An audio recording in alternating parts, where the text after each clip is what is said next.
সিদ্দিক আকবর রাদিয়াল্লাহু তাআলা আনহু বলছেন একটি হাদিস, এই হাদিসটাই যথেষ্ট এনাফ যদি বুঝতে পারো। কিতাবের নাম হলো আল মুনাব্বিহাত। ভাই জোরে বলেন না। লেখকের নাম ইবনে হাজার আসকালানি রাহমাতুল্লাহি আলাইহি। বিশাল লম্বা হাদিস। সিদ্দিক আকবর রাদিয়াল্লাহু তাআলা আনহু বলছেন, জগতের যুবকদের উদ্দেশ্যে, জগতের তরুণদের উদ্দেশ্যে, জগতের মুরব্বীদের উদ্দেশ্যে, জগতের সুদখোরদের উদ্দেশ্যে, জগতের ঘুষখোরদের উদ্দেশ্যে, জগতের বেনামাজিদের উদ্দেশ্যে, জগতের বড় বড় চিটার বাটপারদের উদ্দেশ্যে কথা বলেন, ঠিক? সিদ্দিক আকবর বলছেন, এই বক্তব্য সরাসরি সিদ্দিক আকবরের বক্তব্য। আবু বকর সিদ্দিক রাদিয়াল্লাহু তাআলা উনি বলছেন, ক্বালা আবু বকর ইন্না ইবলিস কায়িমুন আমামাক। ইবলিস শয়তান তোমার সামনে। কোথায়? একটু কথা বলেন ভাই। মোট 6টা দাওয়াতের কথা বলবো আমি। মনে মুখস্থ করে চলে যাবেন আজকে বাসায়। ওয়াজ মানে শুধু নাচানাচি আর লাফালাফি করলে হবে না। এখান থেকে তথ্য নিতে হবে সন্তানের জন্য, এখান থেকে তথ্য নিতে হবে স্ত্রীর জন্য, এখান থেকে তথ্য নিতে হবে বন্ধু বান্ধবের জন্য, এখান থেকে তুমি গিয়ে আমার কথাগুলো বলে তোমাকেও বক্তার দায়িত্ব পালন করতে হবে, ঠিক কিনা কথা? এই হাদিসটা মন দিয়ে শোনো যুবক ভাই, অনুরোধ করছি। সিদ্দিক আকবর বলছেন, ইন্না ইবলিসা কাইমুন আমামাক। ইবলিস শয়তান দাঁড়িয়ে আছে তোমার সামনে। কোথায়? এই বলো কোথায়? এই যুবক কোথায় আছে? কে কে? আরো জোরে কে? এরপরে বলেন, ওয়ান নাফসু আন ইয়ামিনিক। নফস মানে কুমন্ত্রণা, আত্মা, খারাপ আত্মা দাঁড়িয়ে আছে তোমার ডানে। কোন দিকে? কে? আরো জোরে, আরো জোরে মুখস্থ করো। কে? খারাপ আত্মা দাঁড়িয়ে আছে তোমার ডানে। ওয়াল হাওয়া আন ইয়াসারিক। কামনা, বাসনা, লালসা দাঁড়িয়ে আছে তোমার বামে। কে দাঁড়িয়ে আছে? কে দাঁড়িয়ে আছে? কামনা, বাসনা, লালসা, ঠিক কিনা কথা বলেন না? কোন দিকে? কোন দিকে? বাম দিকে। সামনে কে? সামনে কে? মনে আছে তো? সামনে কে? ডানে কে? আত্মা খারাপ, বলো খারাপ। বামে কামনা, বাসনা, লালসা। একটা বলো, লালসা বললে হবে। এরপরে বলছেন, ওয়াদ দুনিয়া আন হাউলিক আন খালফাক। খালফিক, দুনিয়া তোমার, আন খালফিক। দুনিয়া কোথায়? দুনিয়া কোথায়? খুব খেয়াল করো। দুনিয়া কোথায়? সামনে কে? সামনে কে? পিছনে কে? পিছনে কে? সামনে কে? সামনে কে? পিছনে কে? পিছনে কে? ডানে কে? ডানে কে? বামে কে? বামে কে? মনে আছে? এরপরে বলেন, ওয়াল আ'দাউ আন হাউলিক। তোমার শরীরের প্রত্যেকটা অঙ্গ প্রত্যঙ্গ তোমার চারপাশে আছে। ওয়াল জাব্বারু আন, ওয়াল জাব্বারু ফাওকাক। রব্বুল আলামিন তার মর্যাদা এবং ক্ষমতায় উপরে আছে, ঠিক কিনা বলেন না? সামনে শয়তান, পিছনে দুনিয়া, ডানে নফসে আম্মারা, খারাপ আত্মা, বামে হলো হাওয়া, চারদিকে হলো তোমার শরীরের অঙ্গ প্রত্যঙ্গ।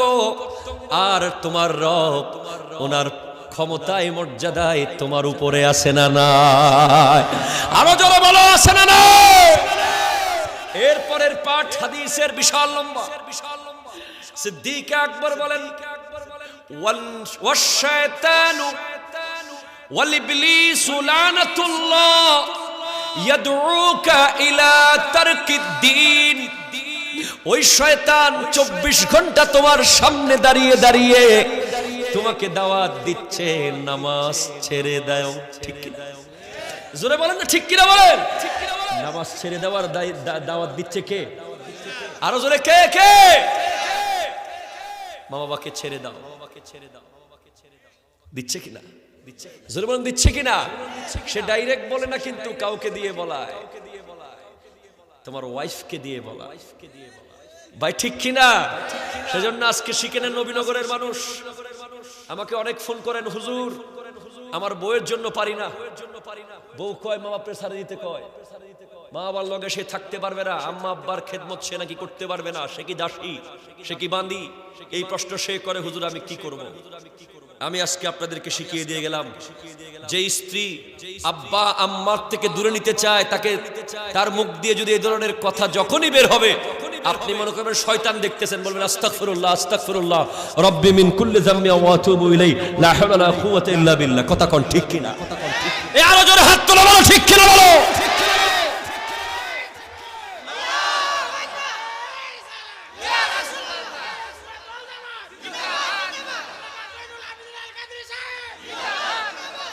তুমি মসজিদে যাওয়ার সময় যেই বন্ধু তোমাকে ডেকে বলবে দোস্ত চল একটু ঘুরে আসি, আসে না নাই? যেই বন্ধু বলবে দোস্ত একটা টান মার, একটা টান, এই কথা ক, কথা ক, জোরে কথা বলেন ঠিক কিনা? কয়টা টান? তুমি জীবনে কোনোদিন টাচ করো নাই ওই জিনিস, কিন্তু বন্ধু তোমাকে বলছে একটা, একবার। এরকম বন্ধু আছে না নাই? শয়তান কিছুক্ষণ সুদের ব্যবসায়ী সুরতে আসে, ঠিক কিনা? এসে তোমারে কয় এই লাখে 10,000 দিব, ঠিক কিনা? জোরে বলো ঠিক কিনা? শয়তান কিছুক্ষণ আসে ঘুষখোরের সুরতে আসে, শয়তান তোমার এলাকায় শরাবির মাতালের সুরতে আসে, ঠিক কিনা?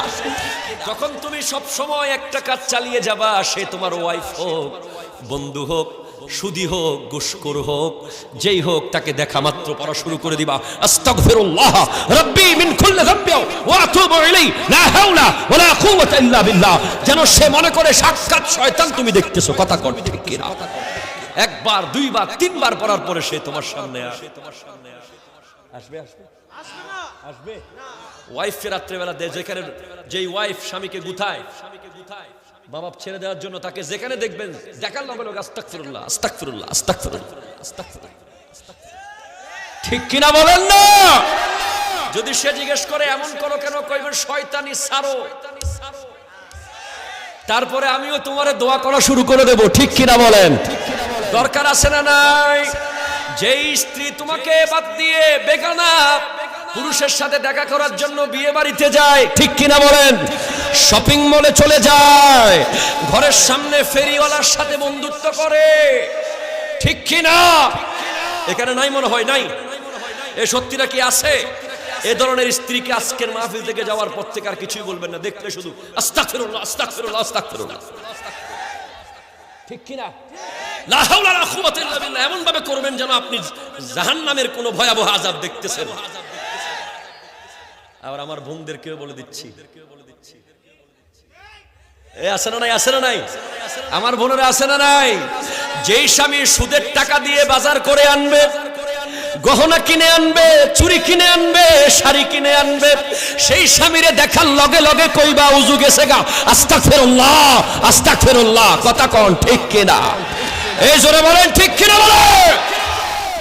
যেই স্বামী তোমাকে তার বন্ধুর সাথে পরিচয় করিয়ে দেবে, দোস্ত তোর ভাবি, আছে আছে আছে, হায় হায় হায়, ওই ধরনের স্বামী হলো কুলঙ্গার, দায়ুস, ঠিক কিনা? যে নিজের স্ত্রীকে লুকিয়ে রাখতে জানে না। আরে পরকীয়া প্রেম এমনে হয় না, তোমার কারণে হয়, ঠিক কিনা বলেন না? তুমি অফিস থেকে আসার সময় গোটা অফিস সাথে করে নিয়ে আসো কেন, ঠিক কিনা? তোমার হাতে একটা অ্যান্ড্রয়েড, তোমার স্ত্রী হাতে একটা আইফোন, তোমার হাতে স্যামসাং, দুইজনে দুইটা নিয়ে ব্যস্ত, মাঝখানে ফোলাটা এমন করে।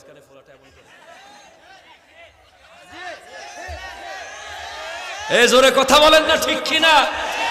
ফোলা টেনশনে বলে কোন দিকে যাবো, বাপেও মোবাইল নিয়ে ব্যস্ত, মাও মোবাইল নিয়ে ব্যস্ত। হাই হাই হাই, এই যুগ বর্তমানে আমরা দেখতে পাচ্ছি, ঠিক কিনা? কথা কিয়ামতের আলামত দেখতে পাচ্ছি। তোমার স্ত্রীকে স্মার্টফোন দেওয়ার কোনো দরকার নেই, ঠিক কিনা বলেন? কোনো দরকার নেই। এমন মোবাইল দিবেন যেটা কল আসে কল যায়, বাস। ক্যামেরার দরকার, ভিডিওর দরকার, খবরদার ভিডিও যদি দাও ওই অডিও ফাঁস হয়ে যাবে। তো ঠিক কিনা বলেন? আল্লাহ শয়তান থেকে বাঁচার তৌফিক দান করো। ওই শয়তান 24 ঘন্টা তোমাকে ডাকে দিন তরক করে দেওয়ার জন্য, ইসলাম থেকে দূরে চলে আসার জন্য, ঈমান হারা হয়ে যাওয়ার জন্য। ঠিক কিনা বলেন না?